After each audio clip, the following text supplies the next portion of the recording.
कहानी का पूरा आनंद लेने के लिए कहानी के पिछले भागों को सुनना ना भूलें। कहानी के पिछले भागों का लिंक आपको नीचे कमेंट बॉक्स और डिस्क्रिप्शन बॉक्स में मिलेगा। तो चलिए आगे की कहानी शुरू करते हैं। जय श्री कृष्णा, जय श्री राधे, ओम नमः शिवाय, जय माता दी। बाहर डोरबेल बजी तो प्रशांत ने जाकर दरवाज़ा खोला और सामने कामिनी जी को खड़ा देखा। अरे माँ, तुम यहाँ, आओ अंदर आओ ना। प्रशांत खुश होते हुए बोला। पढ़ने आए हो? हाँ माँ। भाभी देखो कौन आया है। प्रशांत कामिनी जी को कमरे में ले जाते हुए बोला। उनके पीछे दरवाजे से विक्रांत अंदर आया और वहाँ प्रशांत को देखकर चौंक पड़ा। तुम यहाँ? विक्रांत उसे देखते ही भड़क कर तेज आवाज में बोला। विक्रांत की आवाज़ सुनकर प्रशांत ने पलटकर उसे देखा। जरा आहिस्ता बोल, हम किसी के घर आए हैं, कामिनी जी ने कहा। तब तक नीलू भी कमरे में आ गई। तुम यहाँ क्या कर रहे हो? तुम मुझे कहती हो, तुम्हें दिख नहीं रहा ये दोनों क्या कर रहे हैं?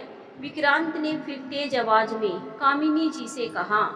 मैं यहाँ पढ़ने आया हूँ, मुझे तो तुम्हारी सोच से भी घिन आती है।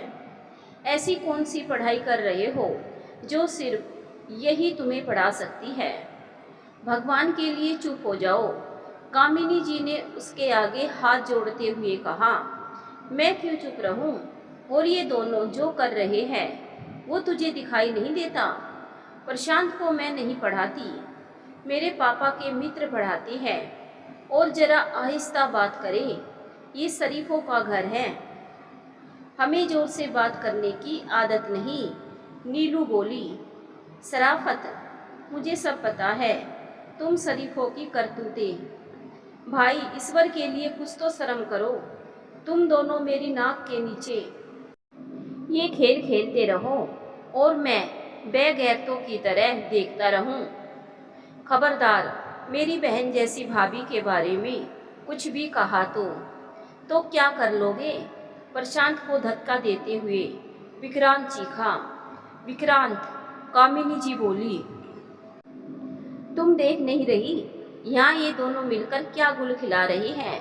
तुमने मुझे समझाया, तेरी बात मानकर मैं यहाँ चला आया, लेकिन यहाँ तो कुछ और ही सिलसिला चल रहा है। विक्रांत का क्रोध बढ़ता ही जा रहा था। अगर पढ़े लिखे आदमी से ही शादी करने का शौक था तो मेरे साथ शादी ही क्यों की थी? बस बहुत हो गया, अब इसके आगे एक शब्द मैं बर्दाश्त नहीं करूँगी। शक और ईर्ष्या की भी हद होती है।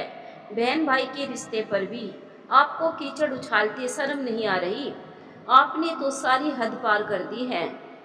बकवास बंद कर, मैं तुझे तलाक दे दूंगा और इस कमीने को तो मैं जिंदा नहीं छोड़ूंगा। हे भगवान, ये क्या बकवास कर रहा है तू? कामिनी जी गुस्से से भरी घबराहट से बोली।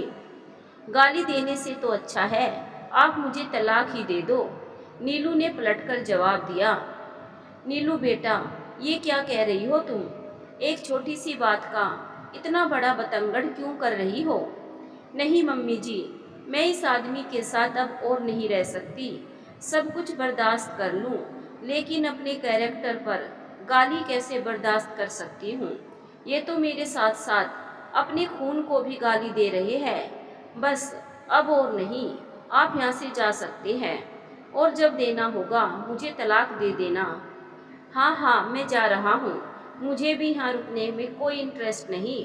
और इतना कहते हुए वह धड़धड़ाता हुआ बाहर निकला और अपनी बाइक स्टार्ट करने लगा।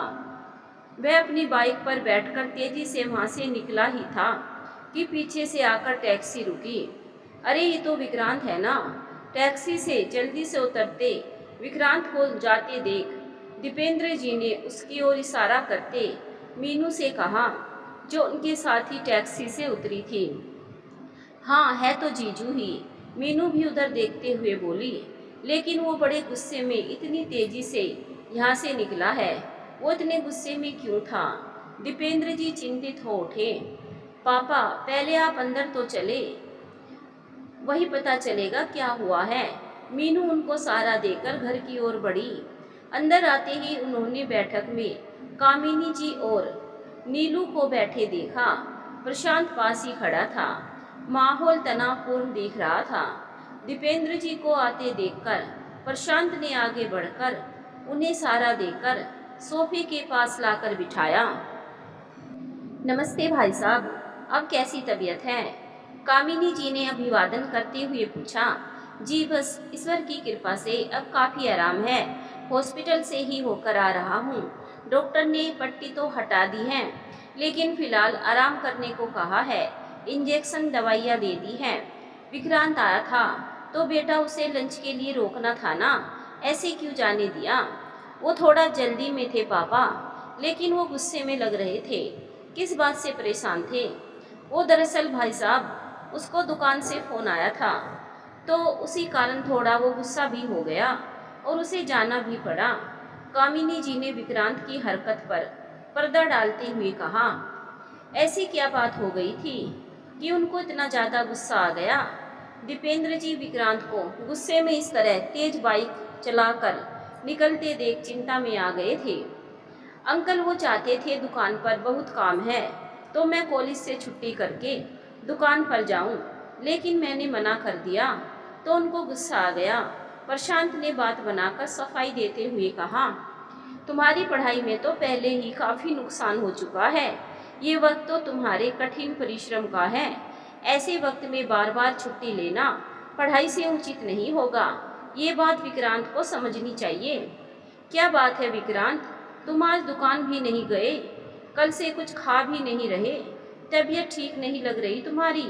कामिनी जी ने विक्रांत के कमरे में आकर चादर ओढ़े विक्रांत से कहा। विक्रांत जब से नीलू के घर से होकर आया था ऐसे ही पड़ा था। उसके जहन से नीलू के घर में हुई गर्मा गर्मी का वाकया निकल ही नहीं रहा था। विक्रांत के कोई जवाब ना देने पर कामिनी जी ने उसके माथे को छूकर देखा। उसका बदन तेज बुखार से तप रहा था। ये क्या हालत बना रखी है तूने? तेरे हर मर्ज की दवा नीलू है, उसे मनाकर वापस ले आ, सब ठीक हो जाएगा। कामिनी जी ने समझाते हुए कहा। लेकिन उसने तो कहा है ना, वो मेरे साथ नहीं रह सकती। उसने तो तलाक देने को कहा है। विक्रांत बड़े मायूस स्वर में बोला। तलाक की बात उसने नहीं तूने कही थी, और तूने भी तो इतनी बकवास की, तो गुस्सा तो आएगा ना। मैं जानती हूँ उसे, तू मनाएगा तो वह झट से मान जाएगी और तेरे साथ वापस भी आ जाएगी। माँ वो वापस आएगी?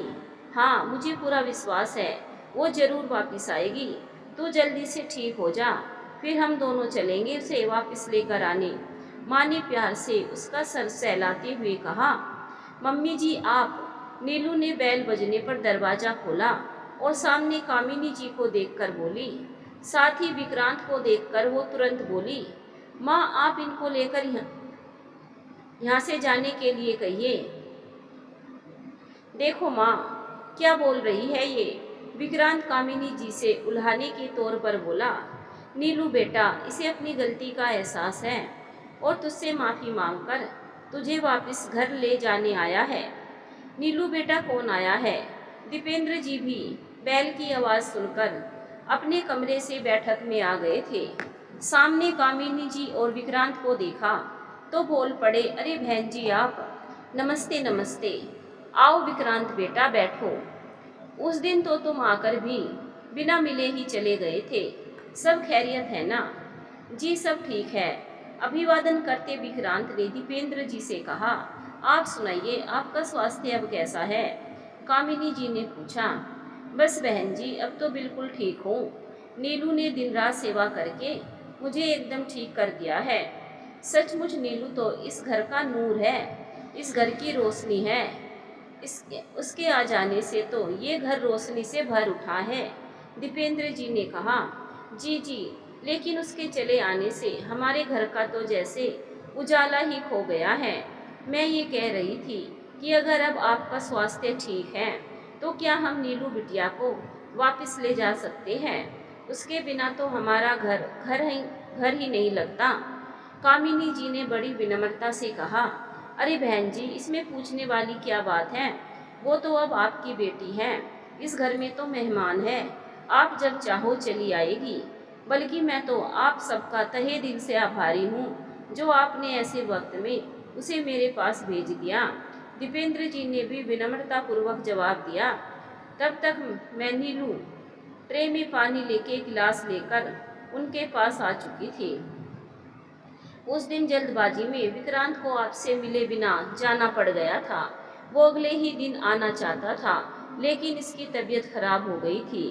बुखार था। आज थोड़ी तबीयत ठीक लगी तो मैं साथ चली आई हूँ लेकर। ओहो, अब तबीयत ठीक है।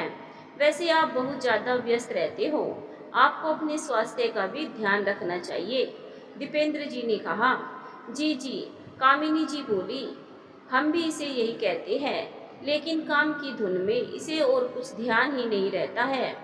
और बेटा, आप भी तो कुछ कहो। जी, विक्रांत बौखला गया। आपका स्वास्थ्य अब कैसा है? उसने दीपेंद्र जी से पूछा। बस ईश्वर की कृपा है बेटा, लीजिए पानी लीजिए। और नीलू बेटा, ये लोग तुम्हें लेने आए हैं। मैं तो अब ठीक हूँ, तुम भी अपनी जाकर तैयारी कर लो। नीलू बिना कुछ कहे अंदर चली गई। शुक्र है नीलू ने अपने बाप को सारे झगड़े वाली बातें नहीं बताई, वरना जाने क्या होता, विक्रांत ने मन ही मन सोचा। वैसे एक बात तो है बहन जी, आपने बच्चों की परवरिश बहुत अच्छी तरह से की है। आपके दोनों बेटे अपनी जिम्मेदारियों को बखूबी निभाना जानते हैं। विक्रांत बेटा, आपने जो प्रशांत की दोबारा पढ़ाई शुरू कराने का जो फैसला लिया, वो तो वाकई काबिल तारीफ है। ये आपने बहुत अच्छा निर्णय लिया है। मैंने? विक्रांत थोड़ा हैरानी में बोला। हाँ, मुझे नीलू ने बताया ये आपका ही फैसला था कि प्रशांत अपनी पढ़ाई पूरी करे।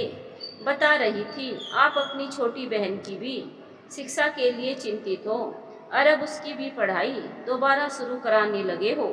शाबाश बेटा, बचपन से आपने जिस तरह अपने परिवार को संभाला, सारी जिम्मेदारी पूरी की और कर रहे हो, ईश्वर आपको सदा खुश रखे। अपनी तारीफें सुनकर विक्रांत अंदर ही अंदर खुश हो उठा। उसे इस बात का भी ताज्जुब था कि नीलू, जिसे उसने इतना बुरा भला कहा, ये सारी तारीफें उसी की बदौलत उसे मिल रही थी। ये तो भाई साहब हमारी नीलू की ही आभा का कमाल है, कामिनी जी ने कहा। तू जा अंदर नीलू के पास, उससे माफ़ी मांग, कामिनी जी धीरे से विक्रांत से फुसफुसाई। विक्रांत उठकर अंदर चला गया। क्या दी, आप तो बड़ी तारीफें क्या करती थी कि आपकी सास आपसे बहुत प्यार करने वाली है। जीजू बहुत अच्छे हैं, मैंने तो जब देखा है उन्हें हमेशा गुस्से में ही देखा है। आप उन्हें कैसे बर्दाश्त करती हैं? मैं तो एक दिन बर्दाश्त ना करूं। मीनू इस बात से अनजान कि विक्रांत दरवाजे पर है बोलती जा रही थी। मीनू, अगर कुछ पता ना हो तो हर बात में बोलते नहीं है, नीलू बोली। तभी विक्रांत ने गला खकारा तो मीनू उसे वहाँ खड़ा देखकर कमरे से बाहर निकल गई। वो माँ तुम्हें बुला रही है, वो चाहती है तुम घर चलो। और आप क्या चाहती हैं? अब आ तो गया हूँ ना लेने, तुम क्या चाहती हो? अब माफ़ी मांगू? मैं कोई माफ़ी वाफ़ी मांगने वाला नहीं।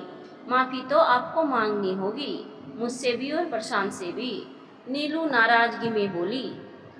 इस गलतफहमी में ना रहना कि तुम्हारे बिना सब कुछ बर्बाद हो गया। सब कुछ बहुत अच्छे से चल रहा है। मुझे बुखार कोई तुम्हारी जुदाई में नहीं आया था, वो तो मुझे जुकाम लग गया था तो तबीयत खराब हो गई थी। तुम्हें चलना है चलो, नहीं चलना तो पड़ी रहो अपने बाप के घर। तभी कामिनी जी भी कमरे में आ गई। मेरी बेटी, इसे माफ़ कर देना, इसको तो जरा भी अकल नहीं है। तू तो मेरी समझदार बेटी है ना। देखना घर तेरे बिना कैसा सूना हो गया है। गुड्डी भी बहुत उदास रहती है। चल ना मेरी प्यारी बेटी, अपने घर चल। आती हूँ माँ मैं, अपने कपड़े समेटकर और पापा से मिलकर। हाँ बेटा, जा अपने पापा से मिल ले। नीलू के वहाँ से जाते ही वो विक्रांत को टपटते हुए बोली, खबरदार जो तूने अब उसे कुछ उल्टा सीधा कहा। हाँ हाँ ठीक है, तुम जाओ घर, गुड्डी भी अकेली है घर में, मैं आता हूँ इसे लेकर। ठीक है, मैं जाती हूँ, लेकर ही आना उसको साथ में, और वो भी प्यार से, कहकर कामिनी जी बाहर निकल गई। पापा, नीलू ने अपने कमरे में बेड पर बैठे अपने पिता के पास बैठते हुए पुकारा, हाँ बेटा कहो। पापा मैं जा रही हूँ। हाँ बेटा जाओ, जरूर जाओ अपने घर, अपने ससुराल में पति के साथ हमेशा खुश रहो, आबाद रहो। जी पापा। अरे बेटा, अपने घर जाते समय कोई जी छोटा थोड़ी करता है, फिर तुम्हारी आंखें क्यों भर आई हैं? ऐसे ही पापा, बस आप अपना ख्याल रखना, तुम मेरी फिक्र मत करो बेटा। देखो तुम कुछ कहो ना कहो, इतने समय में मुझे ये अंदाजा तो है कि विक्रांत का गुस्सा जरा तेज है। ऐसे में बेटा तुम्हें बहुत समझदारी से चलना होगा। आग में आग डालने से तो आग भड़केगी। जब वो गुस्से में हो, तुम्हें अपने गुस्से पर काबू रखना होगा। ऐसे आदमी को प्रेम से ही ठीक किया जा सकता है। तुम्हारा प्यार उसके गुस्से की आग पर पानी का काम करेगा। मेरी बात लिख कर रख लो।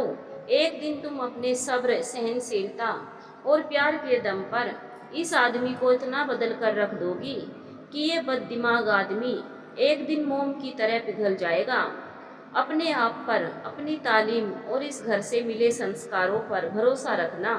भाभी आप आ गई। नीलू के घर आते ही गरिमा जाकर उससे लिपट गई। मैं कितनी उदास हो गई थी, कहीं मन ही नहीं लगता था, आपकी याद बहुत आती थी। अब तो आप आ गई, अब तो आप कहीं जाएगी नहीं ना, देखते हैं।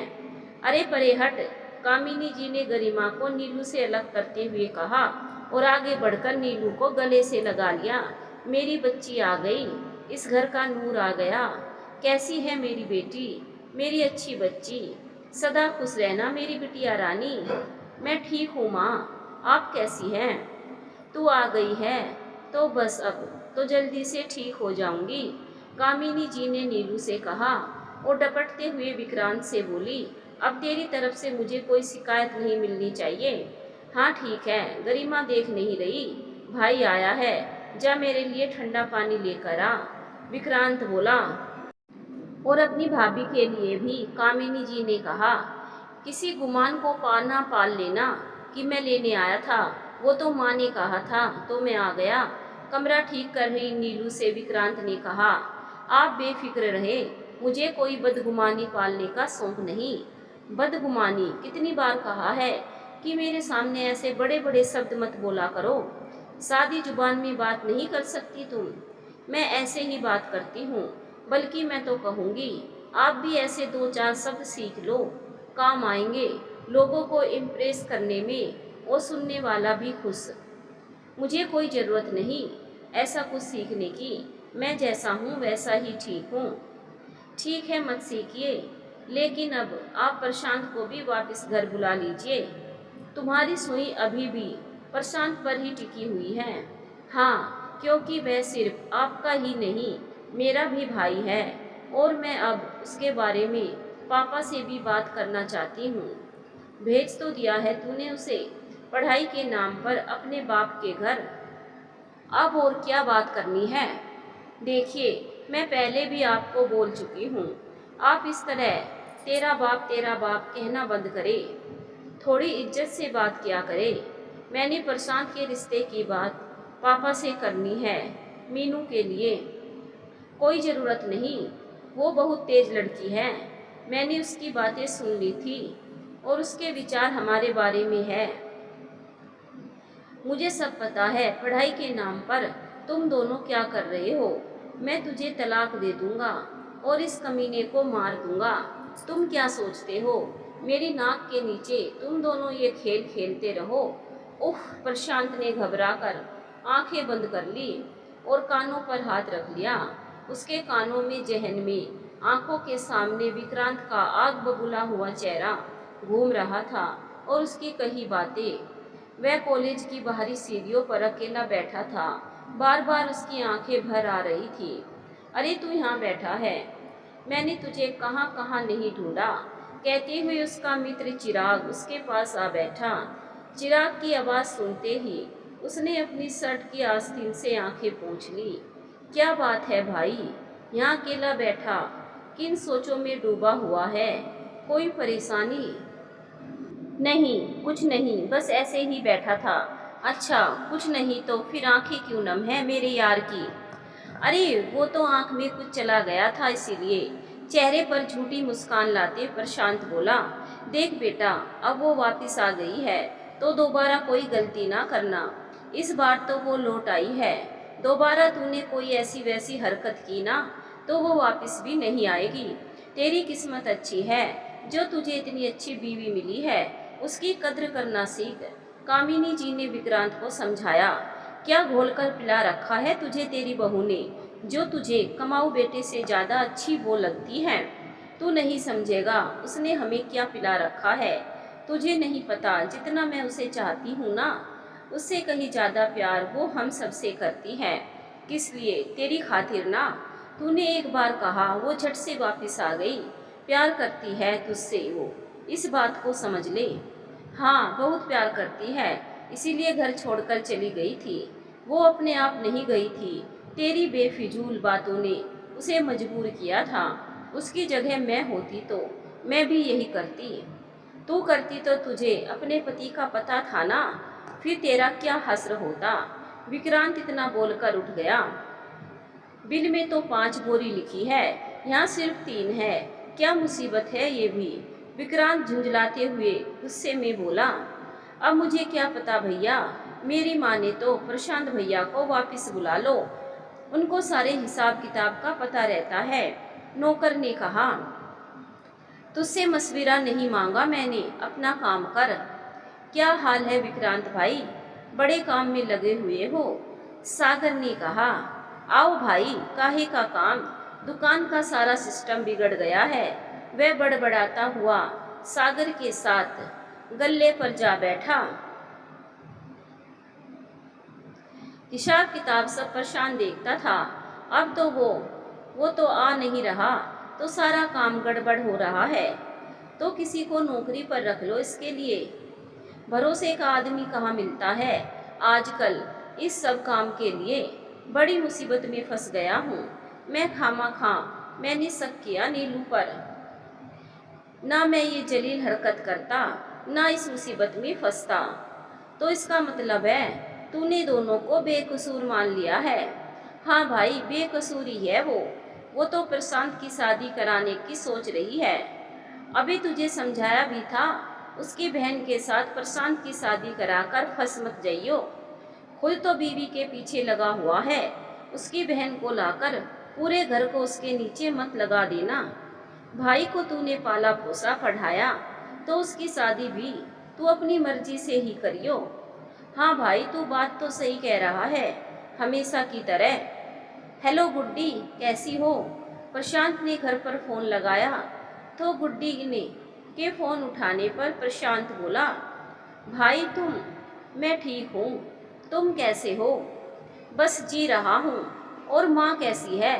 भाभी के बिना बहुत परेशान होगी ना? माँ ठीक है, और भाभी घर वापस आ गई है। सच? भाभी वापस आ गई है? प्रशांत एकदम खुश होकर बोला। हाँ, कल विक्रांत भैया माँ के साथ गए थे लेने उनके घर। तुम कब आओगे भाई? मैं? प्रशांत ये कहते रुक गया कि अभी आता हूँ, और सोच में पड़ गया। फिर बोला, अभी तो आना थोड़ा मुश्किल है। भाई आ जाओ ना, भाभी भी खुश हो जाएगी आपसे मिलकर। आपकी नाराजगी तो विक्रांत भैया से है ना, तो हम सब से क्यों नहीं मिलना आपने? गरिमा ने जिद करते हुए कहा। अच्छा ठीक है, मैं देखता हूँ, कहते हुए उसने फोन रख दिया। प्रशांत मन में सोचने लगा, मैं भाभी से मिलने तो जरूर आऊँगा। क्या बात है प्रशांत, आया नहीं? विक्रांत ने डिनर करते हुए पूछा। आया था, वापिस चला गया, नीलू बोली। विक्रांत तू जाकर ले आना, मना कर अपने छोटे भाई को वापिस घर। कामिनी जी ने कहा। मैं क्यों जाऊं उसे मनाने, मैंने थोड़े निकाला था, वह अपनी मर्जी से घर छोड़कर गया था। तो वापिस भी अपने आप आए। वैसे आपको खुद जाना चाहिए उसे लिवाने, नीलू बोली। आपके बुलाने से उसे अच्छा लगेगा। हाँ, तुम तो चाहती ही यही हो कि मैं छोटों के आगे भी हाथ जोड़ता रहूं। तुम बुला लो जाकर, तुम्हारी तो वो बहुत मानता भी है ना, विक्रांत तुनक कर बोला। आपके बुलाने से आप छोटे नहीं होंगे, बल्कि प्रशांत के मन में आपके लिए सम्मान ही बढ़ेगा और ये एहसास भी होगा कि आपने अपनी गलती को समझा है। जो लोग अपनी गलती को मान लेते हैं, उनका वजूद ऊपर ही उठता है, कुछ कमतर नहीं होता। ये देखो मेरी बहू ने कितनी समझदारी की बात की है, कामिनी जी ने नीलू की तारीफ करते हुए कहा। देखिए बहन जी, हमारी अलका को दरअसल ज़्यादा काम करने की आदत नहीं है ना, इसीलिए वो थोड़ा परेशान हो गई है। कौशल्या ने अलका की सास शारदा और शिवम से कहा, जो उनके घर अलका के लिए आए थे। देखिए, काम करने की आदत होती नहीं तो डालनी पड़ती है। कौन औरत है जो काम नहीं करती? क्या आप कोई काम नहीं करती? आपकी बहू कोई काम नहीं करती?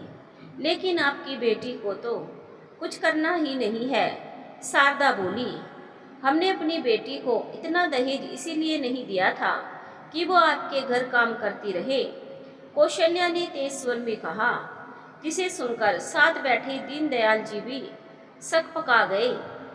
आपने दहेज हमें नहीं दिया, जो दिया है अपनी बेटी को दिया है, शारदा ने भी तेज स्वर में कहा। रिश्ते के लिए चक्कर तो आप ही लोग लगा रहे थे, हम तो नहीं आए थे रिश्ता मांगने, कौशल्या भी तुनक कर बोली। पीछे तो आपकी ही बेटी पड़ी हुई थी, मेरे बेटे के, उसको अपने चक्कर में फंसाकर घुमा रही थी, शारदा ने भी गुस्से से कहा। बहन जी, आपका बेटा भी तो कोई काम नहीं कर रहा, एक नौकरी लगवा कर दी, उसे भी छोड़ दिया है, दीनदयाल जी ने कहा। वो नौकरी इसके लायक नहीं थी, इसीलिए छोड़ दी।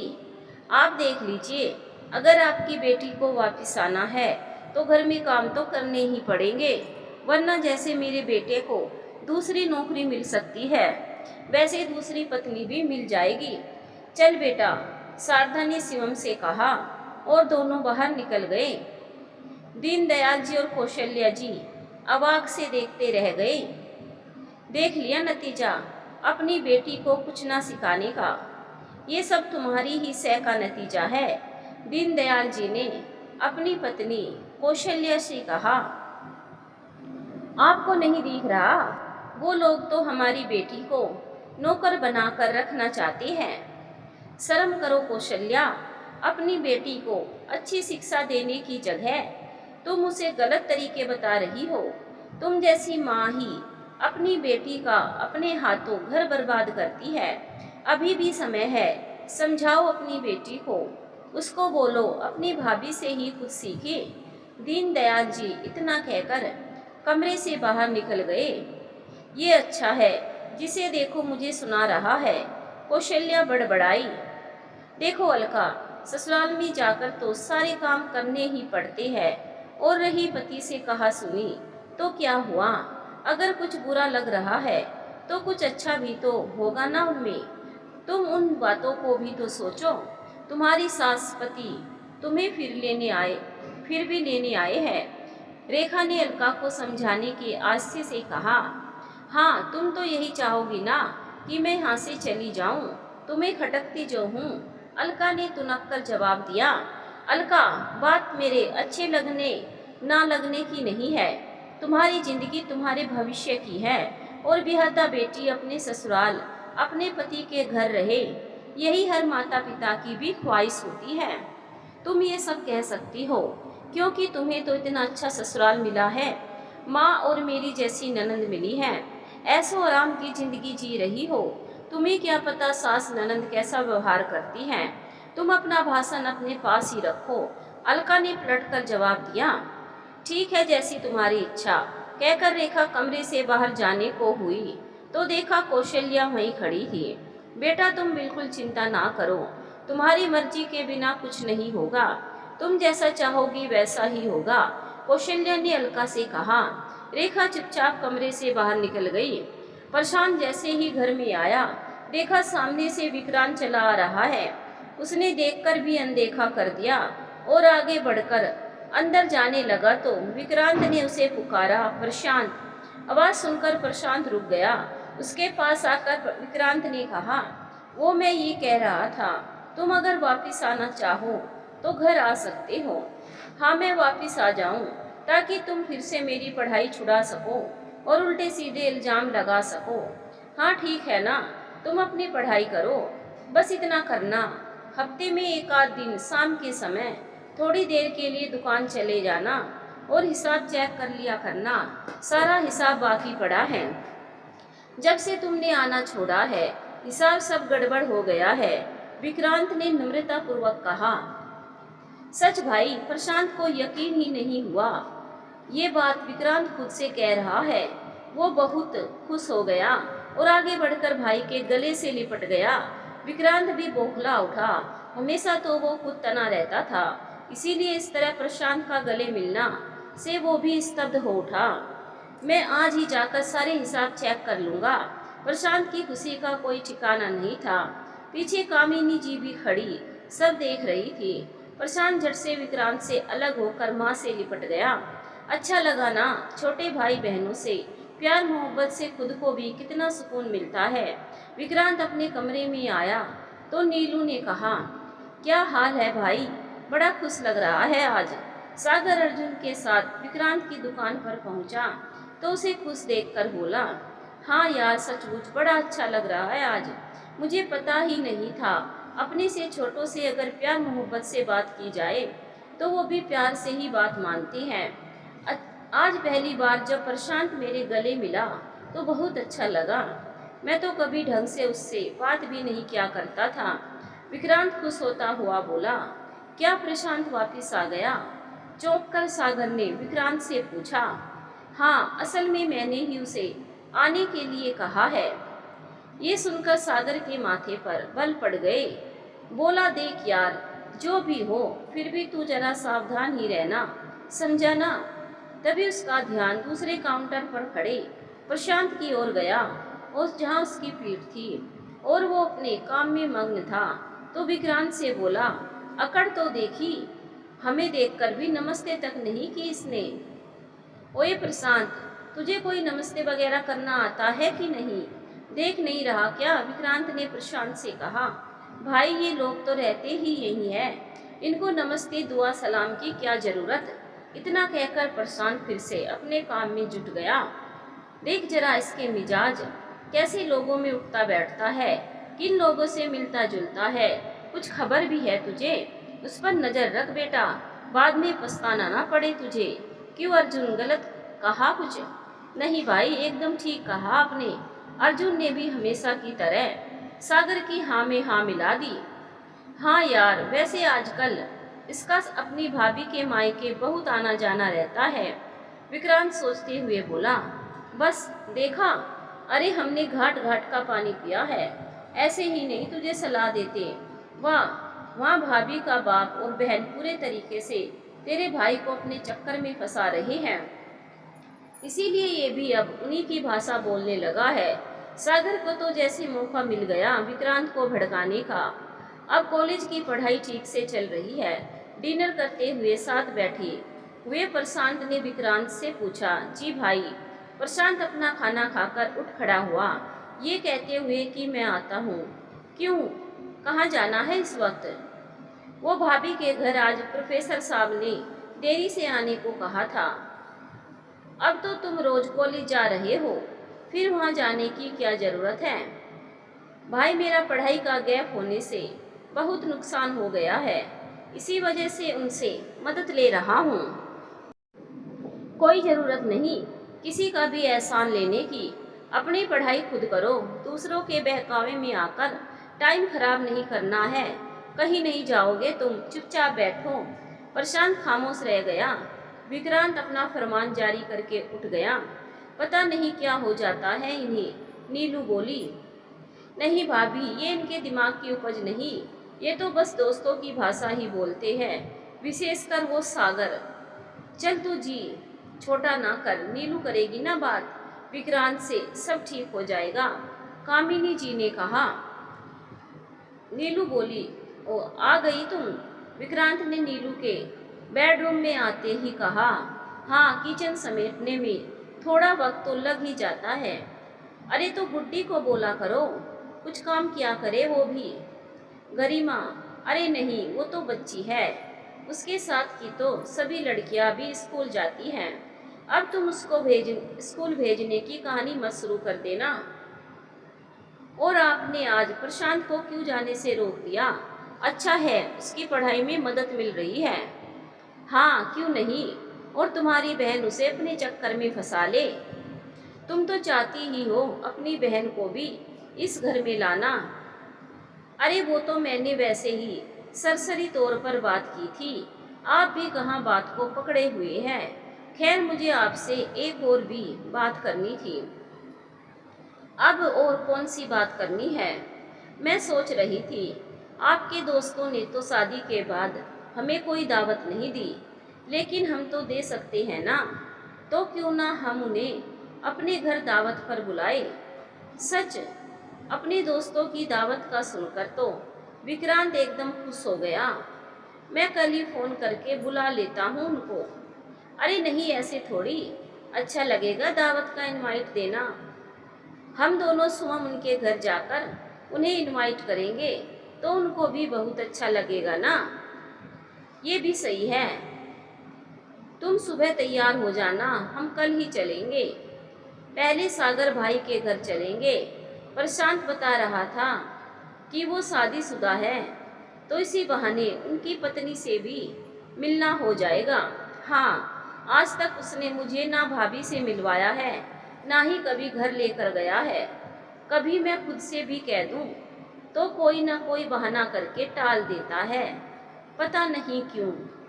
हाँ तो बस, आप भी उनको पहले से कुछ मत बताना, उनको सरप्राइज देंगे अचानक जाकर। सरप्राइज से वो भी खुश हो जाएंगे। हाँ, ये ठीक रहेगा, वो बच्चों की तरह खुश होते हुए बोला। वैसे भी दोस्तों को घर पर खाना खिलाने के ही नाम से वो बहुत उत्साहित हो उठा था। कोई है? दो तीन बार दरवाजा खटखटाने पर भी जब दरवाजा नहीं खुला तो विक्रांत, जो अपनी पत्नी नीलू के साथ सागर के घर गए थे, ने आवाज लगाई तो एक 12 वर्ष के बच्चे ने आकर दरवाजा खोला। अरे गोलू, कैसे हो? पापा घर पर है? विक्रांत ने बच्चे से पूछा। जी मैं ठीक हूँ, पापा तो घर में नहीं है। अंकल वो तो आपकी दुकान पर जाने का कहकर गए हैं। लो देखो, वो तो घर पर ही नहीं है, विक्रांत ने नीलू से कहा। कोई बात नहीं, भाभी तो होगी, उनसे मिल लेते हैं। सागर भाई साहब से बाद में मिल लेंगे। क्यों बेटा, मम्मी है अंदर? जी है, आइए कहकर मैं अंदर भाग गया। नमस्ते, बहुत जिक्र सुना है आपका। सागर की पत्नी आरती ने दोनों का अभिवादन किया। ये आपकी पत्नी है? उसने नीलू की ओर इशारा करके विक्रांत से पूछा। विक्रांत ने हाँ में सर हिला दिया। मैंने तो बहुत कहा था इनसे आप दोनों को घर में खाने पर बुलाने के लिए, लेकिन ये माने ही नहीं। आरती ने कहा, कोई बात नहीं भाभी, आज हम आपको दावत के लिए इनवाइट करने आए हैं। हम चाहते हैं आप लोग हमारे घर आए खाने पर। नीलू ने कहा। अरे नहीं नहीं, ये तो हमारा फर्ज बनता है आपको दावत पर बुलाने का। आरती नीलू के इनवाइट का जवाब दे रही थी। तब विक्रांत घर की बिखरी फटे हालत देख रहा था, लेकिन बस कुछ कर ही नहीं पा रहे। आरती दुखी और उदास स्वर में बोली, क्या बात है भाभी, आप कुछ परेशान लग रही है? नीलू ने आरती की उदासी को देखते हुए पूछा। दरअसल हमारी माली हालत ठीक नहीं है। सागर तो कुछ करते नहीं, मेरा मतलब है ना कोई नौकरी ना कोई बिजनेस। ये तो मैं नौकरी करती हूँ, उससे जो आय मिलती है उसी से गुजर बसर चल रहा है। लेकिन सागर तो कहता था कि उसकी दुकानें हैं, बड़ी जायदाद है, किराया आता है। विक्रांत ने आश्चर्य से आरती की बात सुनकर कहा, काहे की दुकानें और जायदाद? मेरे ससुर की 2 दुकानें थी, वो भी सागर की आवारगी की भेंट चढ़ गई।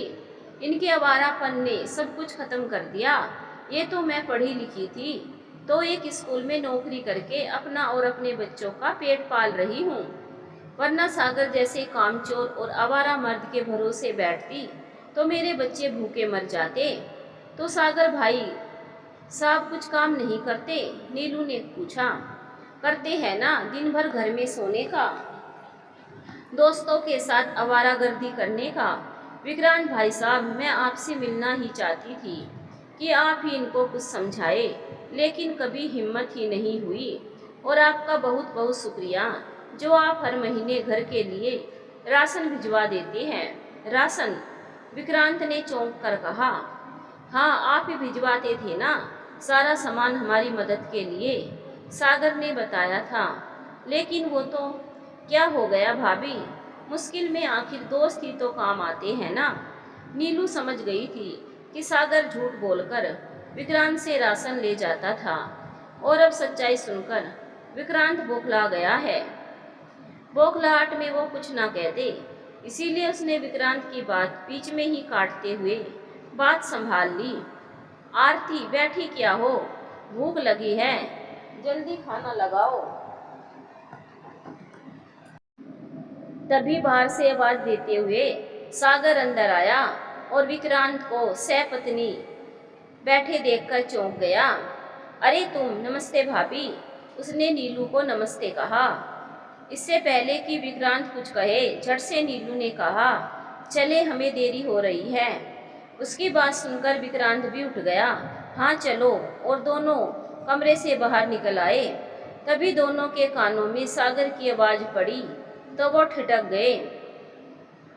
तुमने कुछ कहा तो नहीं? सागर ने आरती से पूछा। हाँ कहा ना, सब कुछ जो सच था, तुम्हारा सारा सच, आरती ने तेज आवाज में कहा। अच्छा अच्छा, थोड़ा धीरे बोल, सागर ने उसे शांत कराते हुए कहा। क्यों धीरे बोलूं? मैं कमाती हूँ, मैं क्यों चुप रहूं? आरती और तेज आवाज में बोली।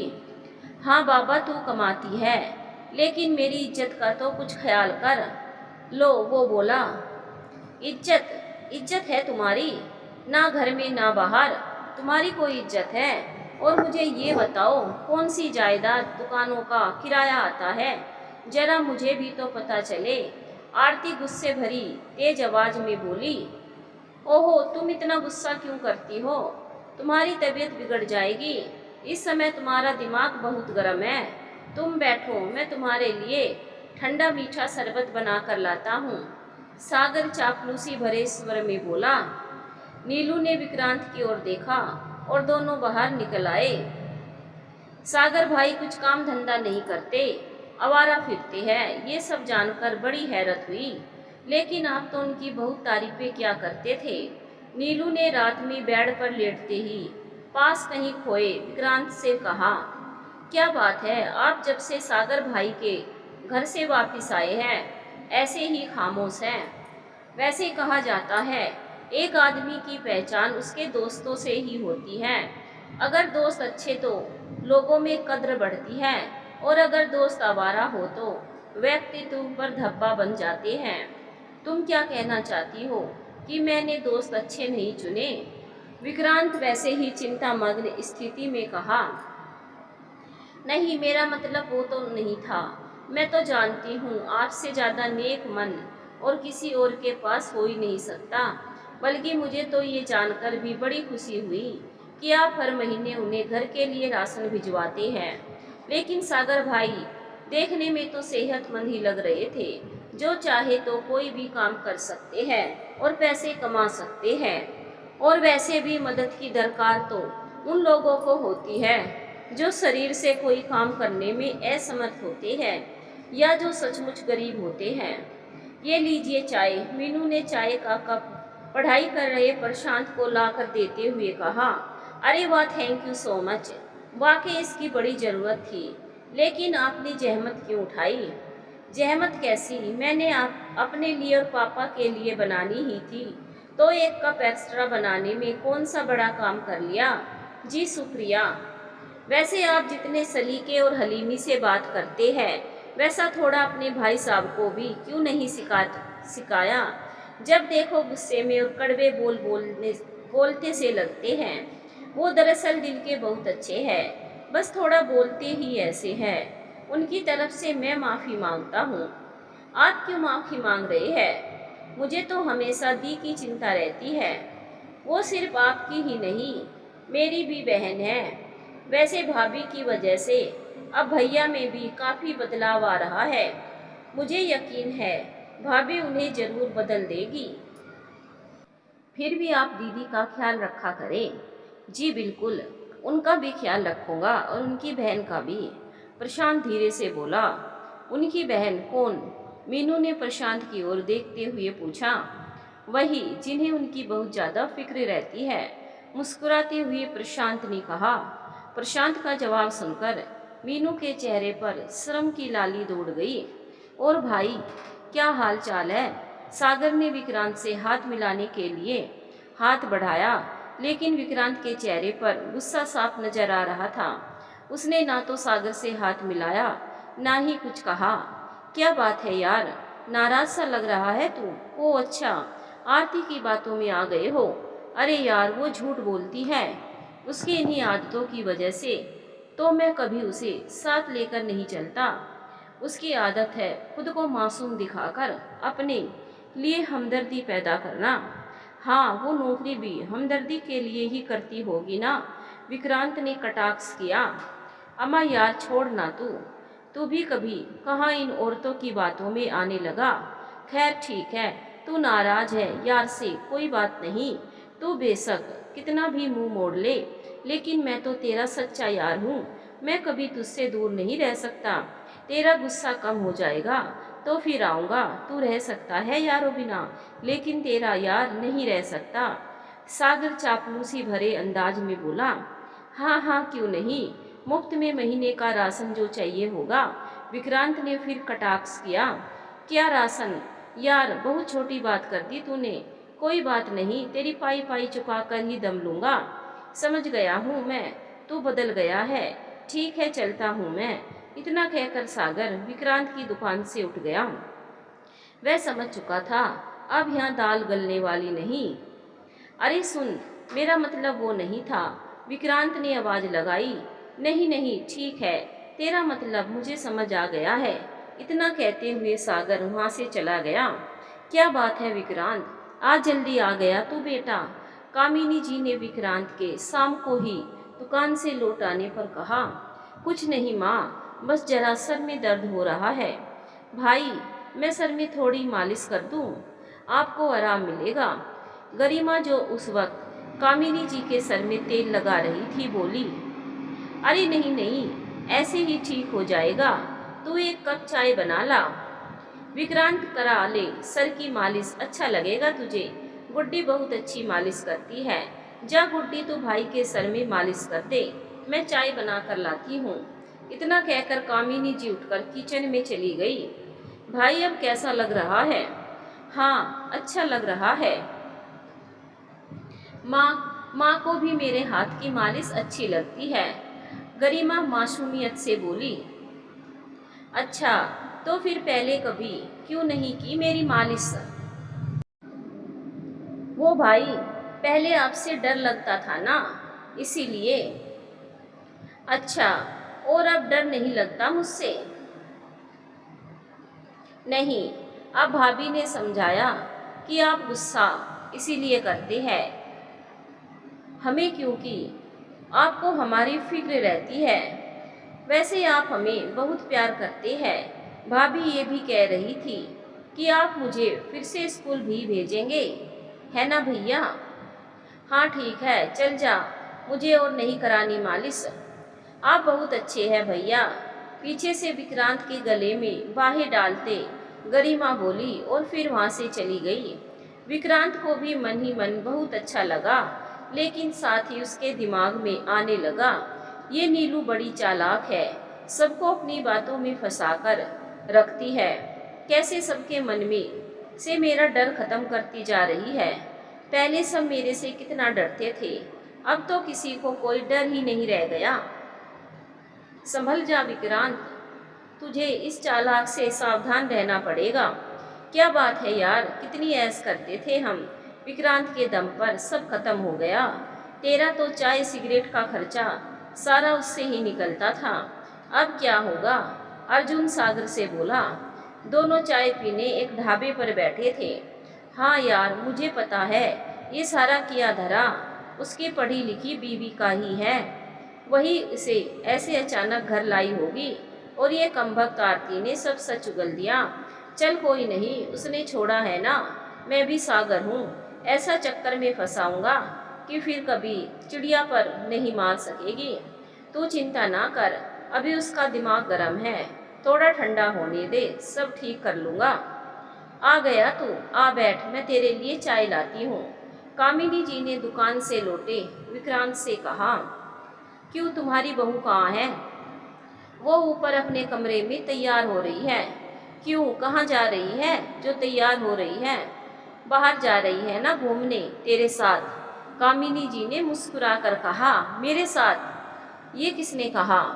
मैंने कहा है, जब से शादी हुई है एक बार भी उसे साथ कहीं घुमाने नहीं लेकर गया तो आज तो तू लेकर जाएगा। मैंने उसे कहा तैयार हो जाए, समझा तू? अरे माँ, मुझे नहीं जाना कहीं, तू चाय दे मुझे। ये ले चाय, इसे पीकर तैयार हो जा बेटा। देख, उसका भी तो मन करता होगा ना तेरे साथ घूमने जाने का। क्यों, तुझे उसने कुछ शिकायत की है? क्या कमी है उसे? पूरा घर तो उसके हवाले कर रखा है, जो उसके जी में आए करे। किस चीज़ की कमी दी है उसे? तू नहीं समझेगा बेटा, वो तो कोई शिकायत नहीं करती, कुछ नहीं कहती, लेकिन जैसे पत्नी अपने पति का इतना ख्याल रखती है, उसी तरह पति का भी तो फर्ज बनता है ना पत्नी का ख्याल रखने का। जा मेरा बच्चा, ले जा उसे साथ कहीं घुमाने खाने। अच्छा ठीक है, पहले चाय तो पी लूं। आ गए आप? विक्रांत को कमरे में आता देख आईने के सामने बैठी तैयार होती नीलू ने कहा। वो माँ की बहुत इच्छा थी तो उनकी जिद पर मैं तैयार होने लगी, लेकिन अगर आपका मन नहीं है तो कोई बात नहीं, रहने देते हैं कहीं बाहर जाना। नहीं, कोई नहीं, तैयार हो जाओ, चलते हैं। भाभी के साथ साथ उनकी बहन का भी ख्याल रखूंगा। मीनू के दिमाग में प्रशांत की कही बात गुदगुदा रही थी। कौन सी बहन? वही जिसने सबसे ज़्यादा अपनी दीदी की फिक्र रहती है। मीनू की आंखों के सामने प्रशांत का मुस्कुराता हुआ चेहरा घूम रहा था। प्रशांत के ख्यालों में खोई खोई, जैसे वो अपने आप से भी शर्मा रही थी। क्या है यहाँ? सब एक जैसे ही सोफे लगे हुए हैं, कहाँ बैठना है? एक रेस्तरां में आकर विक्रम बड़बड़ाते हुए बोला। अरे नीलू, तुम? अचानक वहाँ पहले से बैठे एक कपल से लड़के ने उठकर नीलू से मुखातिब होते हुए कहा। तुषार आप? नीलू ने भी सक पकाकर उसे देखकर कहा। कैसी हो? बहुत समय बाद तुम्हें देखा है। तुषार बोला। मैं ठीक हूँ, ये मेरे पति हैं। उसने विक्रांत का इंट्रोड्यूस कराने की गरज से कहा और उसका परिचय विक्रांत को देते हुए बोली। ये पापा के मित्र के बेटे हैं तुषार। ओह हेलो, तुषार ने हाथ मिलाने के लिए हाथ बढ़ाते हुए कहा। I am Tushar, why don't you join us? आप कहिए ना, उसने विक्रांत से कहा। विक्रांत ने अनमने से हाथ मिलाया। एक आध बार आप और इसरार कीजिए, अपने आप मान जाएगी, विक्रांत ने सपाट लहजे में कहा। आपका सेंस ऑफ ह्यूमर बड़ा अच्छा है, हंसते हुए तुषार बोला। Meet my wife Anjali. Anjali ये नीलिमा है। तुषार ने अपनी वाइफ अंजलि को नीलू से मिलाते हुए कहा। Oh nice to meet you. मैंने आपके बारे में बहुत सुन रखा है, ये अक्सर आपके ही बारे में बातें करते रहते हैं। और ये आपसे इनके बारे में क्या बातें करते रहते हैं? अचानक विक्रांत बीच में बोल पड़ा। यही कि ये बहुत सुलझी हुई, पढ़ी लिखी, शांत स्वभाव की महिला है। और जनाब, आप कहाँ नौकरी करते हैं? तुषार ने विक्रांत से पूछा। मैं कहीं नौकरी नहीं करता। मेरी छोड़िए, आप बताएं, आप क्या करते हैं? मेरी सरकारी नौकरी है। ओह अच्छा, इसका मतलब है आप नौकर है। विक्रांत के लहजे की कड़वाहट नीलू को समझ आ रही थी। खैर छोड़िए, ये बताइए आप लोग क्या लेंगे? तुषार ने मेनू कार्ड में देखते हुए कहा। बस कर बेटा, कब तक पैर दबाएगा? थक जाएगा तू। जा तू। नहीं माँ, मैं ठीक हूँ। वैसे ये भाई भाभी कहीं नजर नहीं आ रहे, कहाँ है दोनों? प्रशांत ने माँ के पांव दबाते इधर उधर देखते हुए पूछा। दोनों आज बाहर घूमने गए हैं। सच? अरे वाह, ये इतनी बड़ी बात आज कैसे हो गई? भाई मान गए? हाँ, मैंने कहा दोनों को आज जाना ही होगा, माँ ने गर्वित मुस्कुराहट से कहा। गुड। माँ, वैसे भाभी बहुत अच्छी है ना? तुम सचमुच लक्की हो जो ऐसी बहू तुम्हें मिली। भाभी जरूर भाई को बदल देगी। हाँ सचमुच, ईश्वर की कृपा है जो मुझे ऐसी बहू मिली। अब बस यही प्रार्थना है कि ईश्वर करे ऐसी ही छोटी बहू भी तू पाए। हाँ बस यही प्रार्थना है अब ईश्वर से। अचानक उन्हें समझ आया प्रशांत ने क्या कहा है, तो प्रशांत से बोली। क्या कहा तुमने? तुम किसकी बात कर रहे हो? यही कि तुम्हें छोटी बहू भी भाभी जैसी मिले। मैं भाभी की बहन मीनू की बात कर रहा हूँ। अभी तेरी पढ़ाई पूरी नहीं हुई और तुमने शादी के बारे में सोचना शुरू कर दिया। पहले अपनी पढ़ाई पर ध्यान दो। जा अब सो जा जाकर।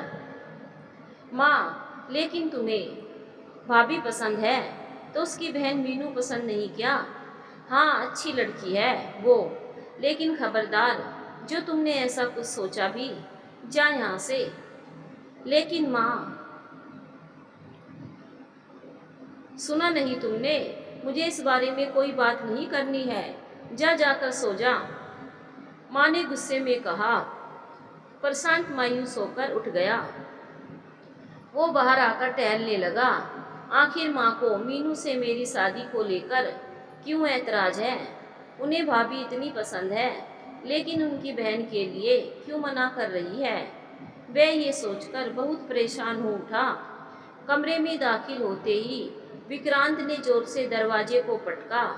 नीलू जो अपना मेकअप उतार रही थी ने पलट कर देखा। क्या बात है, अपना गुस्सा इस बेचारे दरवाजे पर क्यों निकाल रहे हैं? कौन था वो? विक्रांत ने गुस्से में पूछा। बताया तो, वो मेरे पापा के मित्र का बेटा है, नीलू ने शांत लहजे में जवाब दिया। वो तो तुमने वहाँ बताया था, मैं अब पूछ रहा हूँ कौन था वो? विक्रांत गुस्से में चिल्लाया। पापा के मित्र का बेटा अपनी बीवी से तुम्हारे बारे में क्यों बातें करेगा? मैंने जो तब कहा वही बार बार कहूँगी। मैं फिर बोल रहा हूँ, मुझे सच बता दो, वरना मैं खुद भी पता लगा सकता हूँ। तुम्हारे उस तुषार साहब ने मुझे अपना कार्ड दिया है, मैं सीधे उसी से जाकर भी पूछ सकता हूँ। विक्रांत फिर चिल्लाया। मेरी उसके साथ मंगनी हुई थी, लेकिन मैंने वो मंगनी तोड़ दी थी। अच्छा, इसका मतलब है तुम पहले से कई मंगनी कर चुकी थी, तो फिर हमसे ये बात क्यों छुपाई? पूछता हूँ जाकर तेरे बाप से। पापा ने आपकी माँ को सब कुछ हमारा रिश्ता होने से पहले बता दिया था। किसी से कुछ छुपाया नहीं गया है। आपको यकीन नहीं तो कल सुबह माँ से पूछ लेना, नीलू ने नाराजगी भरे स्वर में कहा। हाँ, वो तो मैं पूछूंगा ही, लेकिन पहले तुम बताओ, तुम ये कहना चाहती हो कि तुमने इतने पढ़े लिखे सरकारी नौकरी वाले लड़के से मंगनी तोड़कर मुझ जैसे अनपढ़ से शादी की रजामंदी दी? तुम उसके साथ मंगनी में थी तो उसके साथ घूमने फिरने भी गई होगी, दिन रात में घंटों फोन पर बातें भी करती रही होगी, ईश्वर जाने और क्या क्या। बस आपने मुझे समझ क्या रखा है? जब चाहे किसी के भी साथ मेरा नाम जोड़ने लगते हो। हाँ, मंगनी हुई थी, लेकिन सिर्फ 8 दिन चली थी। मैंने उसके साथ कभी कोई बात नहीं की। विश्वास नहीं तो पूछ लो जाकर, जिससे भी पूछना है। नीलू भी गुस्से में बोली। विक्रांत की आंखों में नींद नहीं थी। आखिर वो उठकर बाहर बालकनी में चला आया। उसको ये बात चुभ रही थी कि तुषार अपनी नई ब्याहता बीवी से नीलू की तारीफें क्यों करेगा भला। अगर दोनों के बीच कुछ नहीं था, वैसे भी नीलू की खूबसूरती और उसका पढ़ा लिखा होना उसके दिमाग में हमेशा से ही शक पैदा करता रहता था कि आखिर किस वजह से उसने उसके साथ शादी के लिए हाँ कही होगी। नीलू की भी आंख खुल गई। विक्रांत को वहां ना देखकर वह भी उठकर उसे ढूंढती हुई बाहर आ गई। क्या बात है, आप यहाँ क्यों खड़े हैं? ऐसे ही बस, नींद नहीं आ रही थी। आप बेड पर चादर लेकर लेटेंगे तो नींद भी आ जाएगी। चलिए अंदर। इतना कहकर नीलू विक्रांत का हाथ पकड़कर उसे कमरे में वापस ले आई। आगे की कहानी सुनने के लिए चैनल को सब्सक्राइब जरूर करें। वीडियो को लाइक भी जरूर करें। वीडियो को शेयर भी जरूर करें। हमें कमेंट करके जरूर बताएं आपको कहानी कैसी लगी। धन्यवाद दोस्तों।